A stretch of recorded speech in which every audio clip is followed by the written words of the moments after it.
Halo semuanya, jadi hari ini kita akan membahas tentang integral, definisi dari integral dan juga cara menyelesaikan soal yang berkaitan dengan integral. Sebelum kita mulai ke pembahasan, ada baiknya kita memahami dulu konsep dari sum atau pendekatan kotak-kotak gini atau penyembelahan area. Jadi di sini ada kasus bagaimana cara mendekati luas dari lingkaran ini, yang kiri dulu pendekatan dari dalam.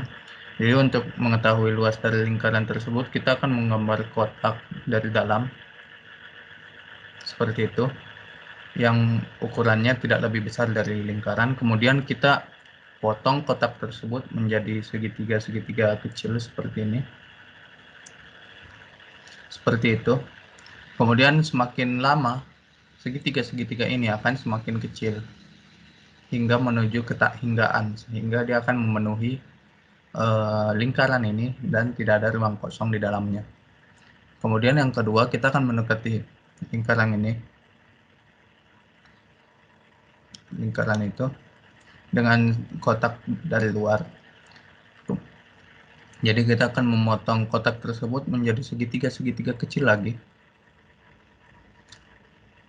dipotong menjadi lebih kecil hingga menuju ke tak hinggaan, sehingga rongga-rongga ini semakin kecil, semakin kosong. Jadi caranya nanti menghitung dengan menghitung besarnya luas dari segitiga ini dikali banyaknya segitiga. Jadi itu adalah pendahuluan dari integral. Jadi untuk integral di sini, misalnya ada sebuah kurva y sama dengan x kuadrat seperti gambar 5 ini, seperti itu. Maka kita akan menghitung luas yang di bawah kurva ini dengan sumbu x yang ini, yang itu.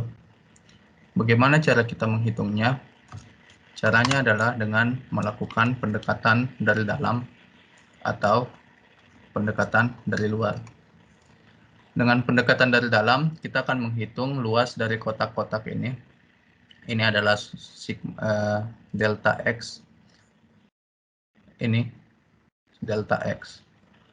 Kemudian tinggi dari ini sendiri akan sama dengan fx.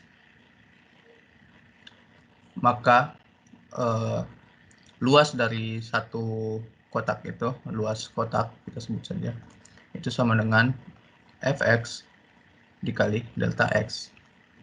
Tapi karena ini banyak, maka kita bisa tuliskan sebagai fungsi dari sigma i sama dengan 0 dan sampai n sama dengan n sama dengan xn. F dari xi dikali delta x. Nah, di sini maksudnya bahwa ini kan delta x-nya seragam.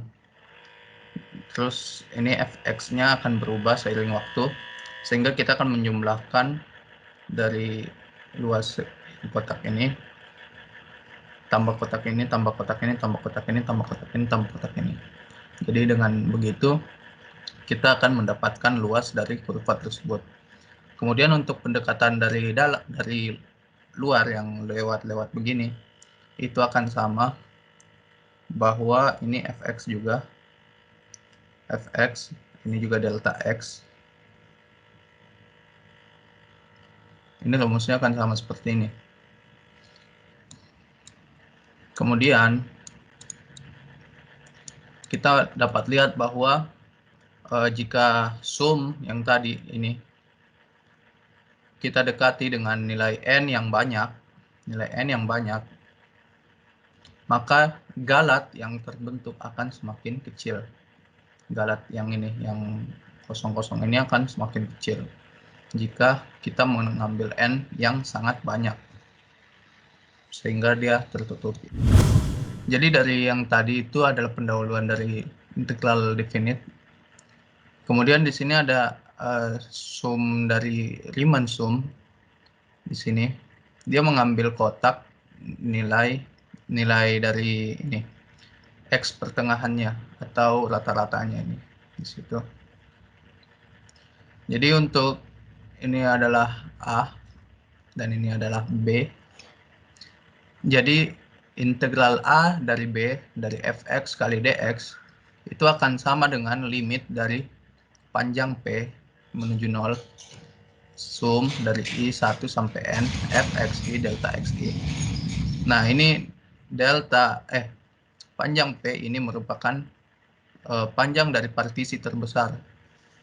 Panjang dari partisi terbesar.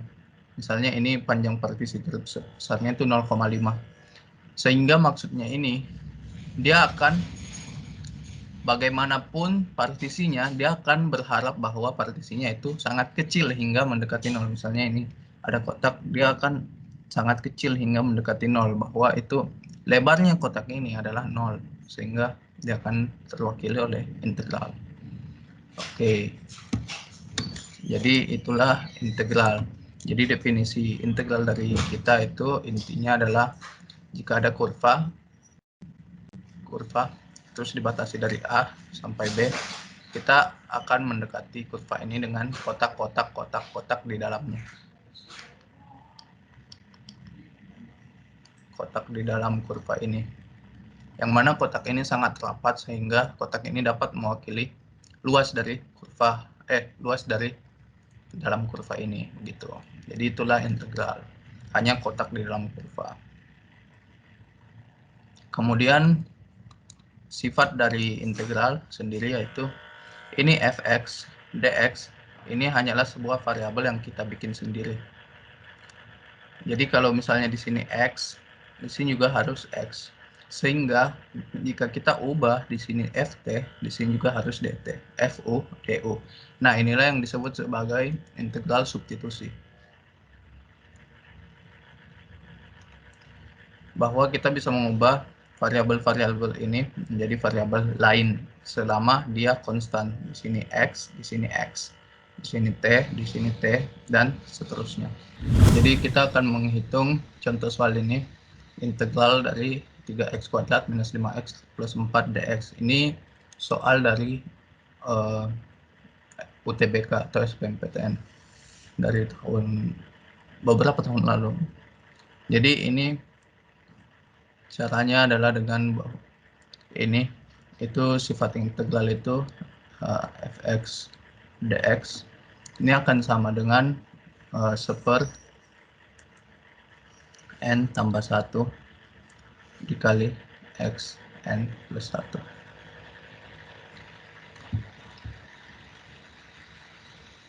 Oh ya, ini misalnya apa ya, x pangkat n dx ini sama dengan 1/n plus 1 dikali x n plus 1. Jadi kita lihat di sini 3x pangkat 2. 3x pangkat 2 itu sama saja dengan 3 dibagi 3 x pangkat 3 dikurang 5/2 x pangkat 2 ditambah 4x plus c. Kita bisa sederhanakan 3/3 jadi x pangkat 3 dikurang 5/2 x 2 tambah 4x plus c. Nah, inilah hasil akhir dari integral tersebut. Kita lihat di sini bahwa jika pangkatnya 3 di sini, dia akan mirip-mirip di sini. Ini 2. Oke, lanjut nomor 2. Di sini sama seperti tadi. Integral 12x kuadrat dikurang 4x tambah 1. Kita langsung saja 12/3 x pangkat 3 dikurang 4/2 x pangkat 2 ditambah x ditambah c. Ini sama dengan 4x3 dikurang 2x2 tambah x tambah c. Oke, nomor 3 di sini agak beda lagi. Di sini ada akar, tidak masalah. Jadi kita di sini akan menggunakan integral substitusi. Jadi kita misalkan u sama dengan x pangkat 3 minus 1, maka du per dx sama dengan 3x kuadrat. Ini kan turunan kan, jadi kita akan cari nilai dx-nya. Dx sama dengan du per 3x kuadrat. Nah, dari sini kita akan substitusi ini sehingga dia bentuknya jadi bentukan u. Bagaimana caranya? Kita integralkan 9x kuadrat akar, ini X pangkat 3 dikurang 1 sudah jadi U. Kemudian dx sama dengan du per 3x kuadrat. Maka ini akan sama dengan ini coret 3 integral akar U du. Atau akan sama dengan 3 integral U pangkat setengah du. Akan sama dengan 3 integral U pangkat setengah itu sama dengan 1/setengah tambah 1 U setengah tambah 1 plus C. Setengah tambah 1 itu sama dengan 3/2 ya. 3/2 U pangkat 3/2 plus C. Oke, ini akan sama dengan 3 dikali 2/3 dikali U pangkat 3/2 plus C. Ini sama dengan 2 U 3 pangkat 2 plus C. Sama dengan, kita kembali substitusi U yang di atas ini sama dengan X pangkat 3 kurang 1. Ya Pak? Ya betul. Kita substitusi U-nya X pangkat 3 kurang 1. Nah, inilah hasil akhirnya. Atau nilai dari apa tadi ini? Integral dari itu 9x kuadrat dikali akar X pangkat 3 kurang 1 dx. Nomor 4 di sini ada fx sama dengan integral x kuadrat dx. Jika f2 sama dengan minus 19/3, maka kurva memotong sumbu x pada. Oke, pertama kita cari dulu fx-nya sama dengan integral x kuadrat dx. Ini sama dengan 1/3 x3 plus c ya. Kemudian diketahui bahwa F2 sama dengan 19/3. Ini kita gunakan ini untuk mencari nilai C. Jadi F2 akan sama dengan berapa tuh? 8/3 tambah C. Ini akan sama dengan minus 19/3. Maka C akan sama dengan 8/3 minus 8/3 dikurang 19/3. Maka C akan sama dengan minus 27/3 sama dengan minus 9. Nah, dari sini kita substitusi C sama dengan minus 3 ke sini. X akan sama dengan X pangkat 3/3 minus 9. Maka yang ditanya kurva memotong sumbu X pada. Nah, jika sebuah kurva memotong sumbu X, maka nilai fx-nya akan sama dengan 0. Karena dia berada pada titik Y sama dengan 0. Maka kita ini akan sama dengan 0 di sini. Fx sama dengan 0, maka X per 3 sama dengan 9. Kemudian X pangkat 3 sama dengan 27 dan X sama dengan 3. Maka kurva akan memotong sumbu X pada X sama dengan 3. Oke, mungkin sekian dari saya. Terima kasih.